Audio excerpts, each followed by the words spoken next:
Mərd adam, gözəl sözdür bax bu. Deyirdi ki, mərd adam 100 dənə yıxılanın əlindən tutub qaldırar, amma bir dəfə öz yıxılanda heç kəsdən gözləməz gəlib əlindən tutsun. Mərd adam. O qədər incikliklər var ya cəmiyyətdə. Ondan küsür, bu bundan küsür. Biz nədəndir bu? Bu bütpərəstlikdəndir, şirkdəndir. İncimək olmaz, bilirsiniz. İnciməyin içində şirk var. Sən Allahdan qeyri kimdənsə intizarın olmamalıdır ümumiyyətlə. Eləsə lap yaxşı. İnciməyin hamısını araşdırırsan, adam inciməz var ümumiyyətlə.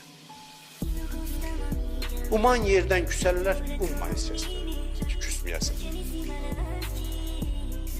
Yox, uman yerdən küsür. Umma da umma. Allah deyir umma. İntizarım məndən başqasındandırsa bu şirkdir. Şirk belə şirk təkcə bu deyil.